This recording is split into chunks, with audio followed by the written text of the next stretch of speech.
Hello, everybody. Welcome back to Oscar Fish Trevor here, and we are doing some Sundance discussions today. I have a tier list, and I'm going to be going over everything that I saw at Sundance. I saw 26 films at Sundance. I'm not going to be counting things like How to Have Sex or The Mother of All Lies, which were Sundance films, but I saw them separately. These are just 26 things that I saw at Sundance. I saw them all in 4 days because I don't know. I'm not well. But let's let's get into the tier list. Okay, so here is the tier list. I'm not gonna do that much editing with this. This is it. So our tiers are best of 2024 already, great, good, decent, meh, and no. So let's get started. So first up, we have brief history of a family. I'm just gonna go through these one by one.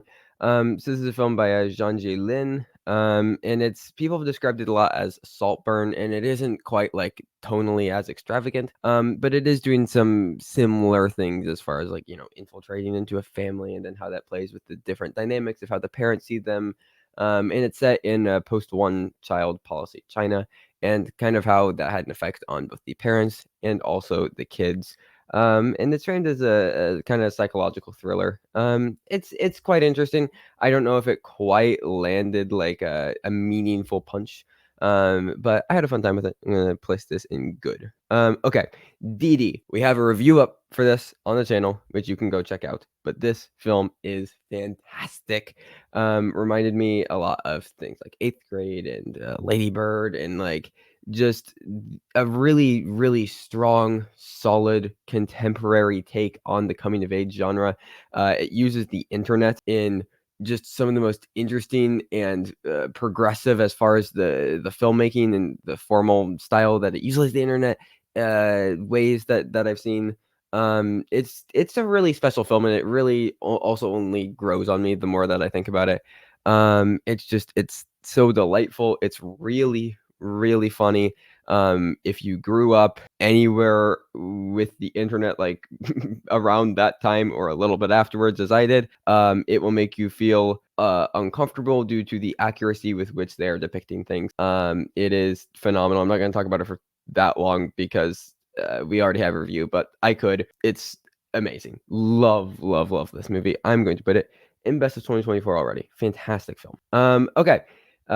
In the summers. So this was our winner of the jury prize. It's directed by Alessandra Lacarassa, as I think how it is said. And it's a fairly low key drama. It's about a father and just kind of moving through life with his kids, and it's kind of how the children grow and change over the course of their yearly visits to his home. It works for the most part. The opening is really strong and intriguing.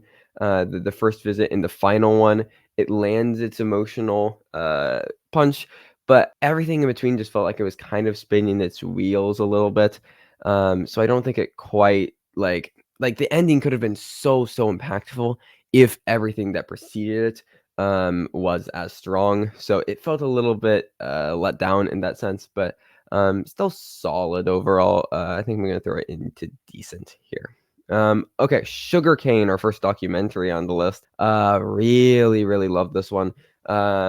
It isn't really doing anything that different than what you would expect. It's an investigation into the abuse and missing children of native residential schools up in the Sugarcane Reserve in Canada. And it's really impactful. It's very emotional. It made me cry, as you'd expect with a subject matter like this. It never necessarily expands beyond again what you would be expecting, but it's really beautifully shot.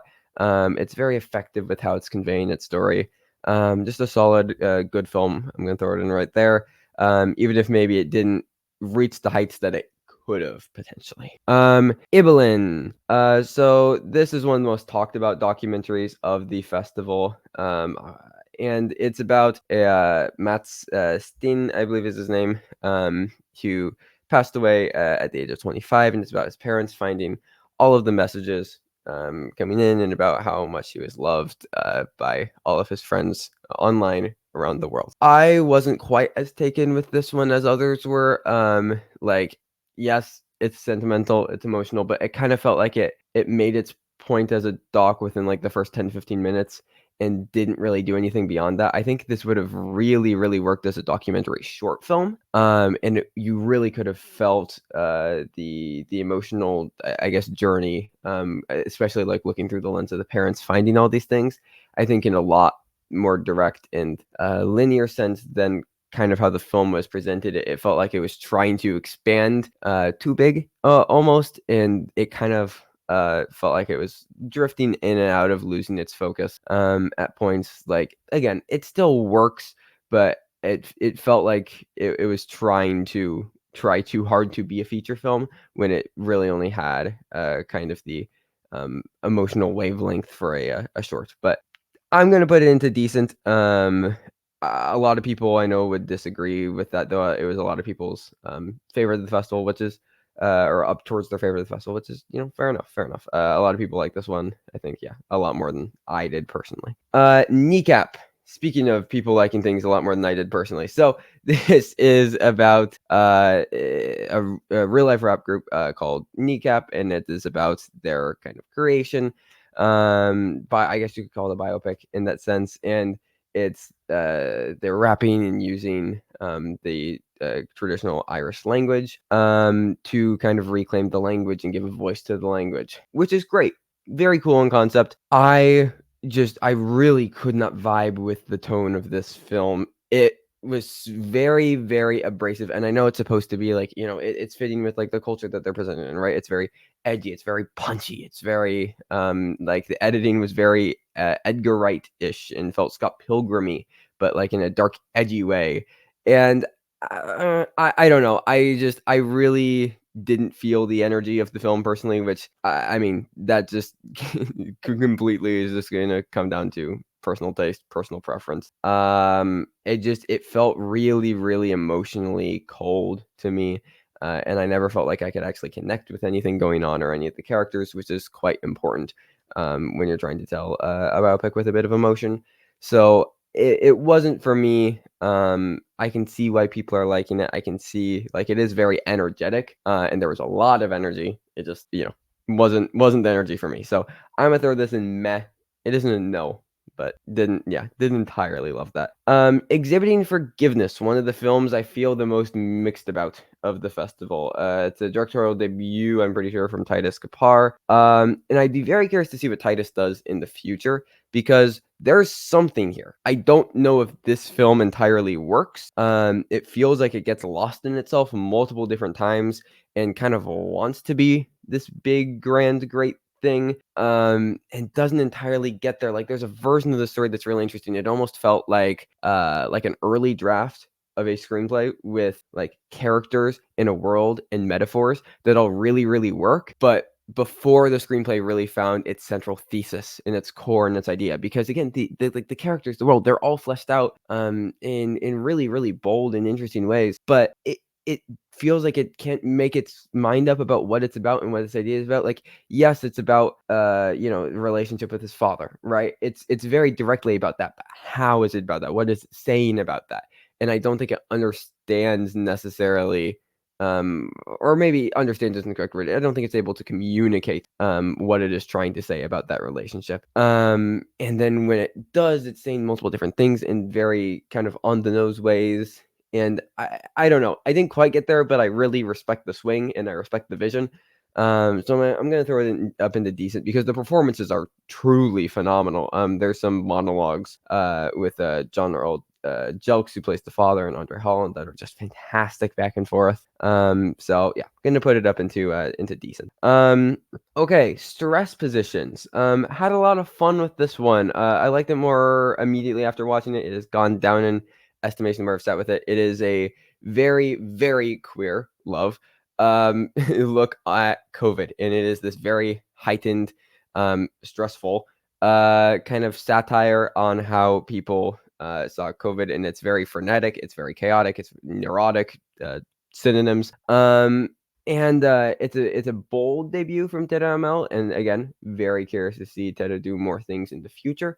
But similarly to Exhibiting Forgiveness, it felt like it didn't entirely find its voice yet. But there is a voice somewhere in there that I'd like to see explored more.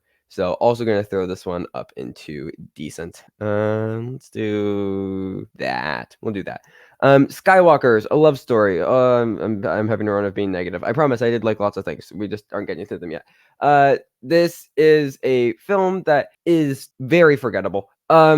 It's about two daredevil skyscraper climber people who climb skyscrapers, and then it's also kind of about their personal life and a relationship, but not really. And it doesn't really know what it is. But the footage of them climbing skyscrapers is really cool. So it almost feels like that's enough for the film, which it is, I guess. I wasn't bored, but it's really quite flat and unforgettable once you get over the initial like shock and awe value of, oh my god, they're climbing these very tall things, and that's crazy. I said immediately after watching it, that feels like the most dump it onto Netflix documentary ever, and then like a couple days later, it was bought by Netflix. So I'm gonna throw this in the mech category. It was okay. Okay, we're being positive again. Daughters, holy shit! This won the overall audience prize, and my god, what a film! It's by Angela Patton and Natalie Ray. They both need Oscars for it. I am obsessed with what this film did and made me sob. It is about a daddy-daughter dance between incarcerated fathers and their daughters, and it is not only obviously tugging at the heartstrings, very emotional when it comes to the actual dance, but it's also kind of a coming of age story for these girls as we're following them, and how their perspectives on the world change through this lens of their relationship with their dad. But it's also a criticism of the prison system and how like inhumane prisons are, and how our current prison system sucks. And it not only obviously like black men significantly over incarcerated. The United States holds 25% of the global prison population, while only having like 4% of the world population or something like that. And 1 in 3 black men will go to prison at some point. I'm pretty sure those are the stats. You can check if you'd like. But prisons are really, really inhumane.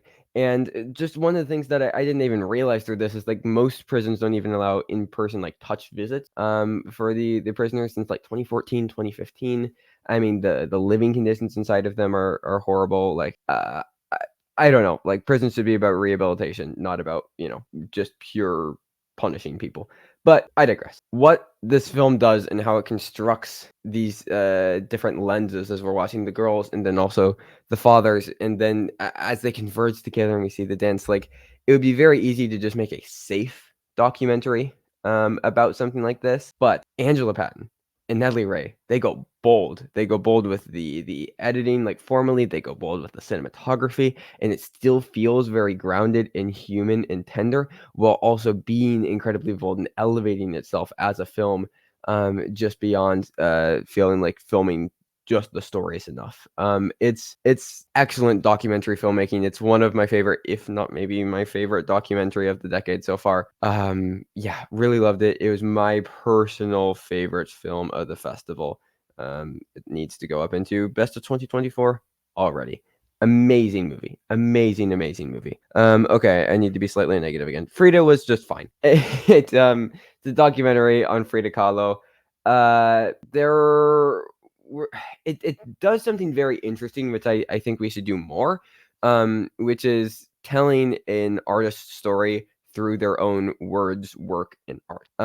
It's drawing exclusively from Frida Kahlo's diary and journal and interviews and all these types of things, which is really, really fascinating. And a lot of the imagery are like these animations of her paintings, which again, I think it would be really interesting to see more documentaries use this perspective, when especially when telling stories about artists. But this just felt really, really flat, and it got very grating at a point because it didn't have momentum. And I don't know if this style necessarily worked for Frida Kahlo's story, or maybe just the direction and what was used just didn't work. I'm not entirely sure, but yeah, it feels very flat, feels very forgettable. I don't have much to say because the film doesn't really have much to say. So just gonna throw it in meh. Black Box Diaries, very very solid doc. I feel like we're just doing all the documentaries in a row. But Black Box Diaries, really really good doc. It's about the journalist Shori Ito. I think I'm saying that correctly. She was an investigative journalist, I believe, and she began to investigate into her own sexual assault. And her prosecutors were like, very high profile within the Japanese government. And yeah, it's just it's a really really well told doc. It's an inherently intriguing and fascinating story. But the way it's told, it's effective. It doesn't really ever become anything more. But there's not much more than you can ask really from a doc like this. So like this one quite a bit. Love Me. This film, I don't know. We have a review for it. That's up, so you can go watch that. I'll link all the reviews that we've done so far in the description. But yeah, it's Kristen Stewart, it's Stephen Yeun, it's a debut feature by Andrew and Sam Zakuro. It's like this existential love story kind of, and it works in bits and pieces, but I'm struggling to put anything into words really, because it is at points like a breathtaking film. And then it just it goes in so many different directions, and it never really feels comfortable just being and existing within its current way of formally executing the story. It constantly like tries to jump around to all these different things, and never gives any idea space to breathe, even though it's presenting like hundreds of different ideas and perspectives on love and identity and feeling and all these types of things. And that just doesn't it just becomes kind of this jumbled mess when you don't give any of those time to breathe or time to marinate or time to reflect on the characters. Like the great pieces of the great part about film is like the moments in between when you engage with the audience, and Love Me just didn't seem interested in that at all. So I don't know. We have a review up. I'm gonna throw it into meh. First off, meh, because I do very much respect the swing. Kristen Stewart and Stephen Yeun are genuinely incredible, and I would like to see them in something else together. But yeah, it's a lot of movie. It's a lot of movie. Between the Temples, we got Jason Schwartzman, we got Dolly Leon, Carol Kane. It's directed by Nathan Silver. It's a bit overlong, and it kind of lost me at the very end. But there's a dinner table sequence in the third act that is fantastic. I don't know if it necessarily thematically agrees with everything else going on in the film, but it's really well put together. How it's shot and edited is interesting. Again, I don't know if it necessarily thematically agrees with what the film is doing, but it's interesting, and that's kind of a lot of what the film is. It's doing some interesting things, but in relatively uncohesive ways. But the performances are enough to carry it through for the most part. So we're gonna throw it into the decent category. Put it right there. I think works. Okay, Seeking Mavis Beacon. Really love this movie. Really, really love this one. So it's a debut by Jasmine Jones. Can't wait to see literally anything that Jasmine makes. Because yeah, this really works for me. So it's about trying to find the Mavis Beacon teaches typing the model who was on it, because there was this Mandela effect where everybody thought that Mavis Beacon was a real person, but she actually wasn't, and it was just this model who was modeled for the image on the cover of the computer game for teaching typing. And it's basically about Jasmine and her collaborator Livia, and their just attempt to kind of do a deep dive into this and find the real Mavis Beacon. And it expands so far beyond that, but all focusing around this central point where it's quite similar to The Watermelon Woman, if you've seen it, and it feels like a very necessary contemporary look on it. The Watermelon Woman by Cheryl Dunye. It's about trying to it's docufiction, and it's about Cheryl kind of trying to find this black actress from the past because she really connected with her. And I think it's really interesting to make a film similar to that now, because what does our identity mean in the face of AI and in the face of internet when we're all so fractured and hyper specialized and individualized to all the different parts of our life, where it feels like we're constantly code switching between different ideas of ourself. And it looks into how we operate on the internet, and also black representation within digital media and all these types of things. I was really, really blown away with it. I'm putting it in the great category. Thought this was fantastic. A Real Pain, another one that we have a review up for on the channel. I thought that this was good. I have some issues with Eisenberg's direction that he took with this, but Kieran Culkin, my God, what an actor. We need to get this man an Oscar. Got his deserved Emmy for Succession, and yeah, no, absolutely brilliant in this. Eisenberg didn't love as much, and again, had some issues with his direction. I feel like he relied way too heavily on the performances to carry this, and that made some of the emotional bits feel forced. Because it never really felt like any of the technical elements were supporting those. Which when you only have one element of a film that's pushing for something and it's really pushing for it, and maybe that element works, but no other piece of the film is helping to support that idea, then it feels like it's being forced rather than it naturally happening. And that's what I felt frequently with this, but I still think it's a good film. Again, still really appreciated the performances, so I'm going to throw it into the good category. Suncoast. I saw someone say that this is the most Sundance movie to Sundance this year, and that's very true. It's just what it is. It's a debut by Laura Chin. Laura Linney's in it. Woody Harrelson's in it. Nico Parker as the child actress is the lead. Really, really great. Good performance from her. Would like to see her in more things. And she has conflict with her mom, and then her brother is in the hospital and he's dying, and then she has new friends, and it hits all of the coming of age beats and doesn't really do it in that much of an interesting way. But like, it lands its emotional moment at the end. It does what it wants to. You can't really fault it. It's a hard film to like actively dislike. But it really isn't doing much as a film. So we're gonna throw it into decent. Handling the Undead. This is the last one I believe that we have a review out for, but loved this movie. Seen a lot of people who it didn't work for as much, which fair enough. It is a film by Thea Vistendahl. It has Renat Reinsva, Anders Danielsen Lee. Very much anticipated reunion between the two.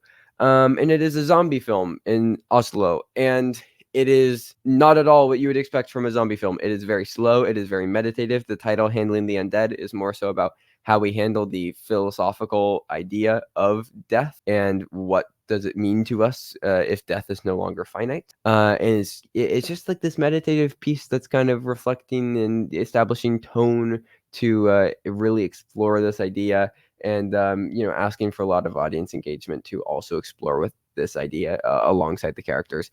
Very much my type of film. Could very much see a lot of people despising it. So I'm gonna throw it into great. I really, really loved it, but yeah, it's not gonna be for everybody. Little Death. Okay. I I really hated this movie. There's just some really drastic tonal shifts which aren't inherently a problem, but like at least make it feel like it's connected in some way beyond just like, some cute references back to the other stories. Because it isn't an anthology. It's supposed to be linked up. And if you've seen the film, you know what I'm talking about. I won't spoil it, but I don't know. David Schwimmer is fine enough for what he's doing, but it's just really an obnoxious film. On Letterboxd, they said it was a Reddit movie as derogatory, and that's really the best I can say. It's neurotic. It uses AI art like unironically, which is just weird. I don't know. I think that AI could be a tool for art, but I don't think that we should be presenting, AI art in video within a film. That just it feels weird, and it wasn't even like it made sense thematically. It just kind of was there because, and it feels like it wants to be very profound, but in the end has like the most shallow surface level ideas of things. I don't know. This movie pissed me off. It was annoying. Thelma is fun. It's a fun time. June Squibb is incredibly charming. Just delightful to watch. I could watch, another hour of it, just her riding around on her scooter and, talking to people. It's a lot of fun. I didn't get as much mileage out of it as I think a lot of people did. A lot of people were like really in love with this. For me, it never expanded beyond just like a fun and charming comedy. So I'm gonna throw it into decent, but like at the very top of decent. It's I genuinely don't see how any person on this planet would dislike this movie. It's just fun. It's just fun. Okay, what do we have? We're towards the end here. Pony Boy. Pony Boy was excellent. Loved this movie. It's by Esteban Arango. Hope I'm saying that correctly. But River Gallo, their performance in this is stunning. Dylan O'Brien is a scene stealer. Murray Bartlett's great. India Moore, they've got a scene. They're fantastic in it. I mean, it's unfolds over the course of Valentine's Day in New Jersey. River Gallo is a young intersex sex worker who must run from the mob after a drug deal gone sideways. It's like a neon lit, very queer mob crime story in New Jersey. I had a lot of fun with it. And I think it has some issues. I think it goes on a bit too long at the end. Would have liked for some more ambiguity potentially.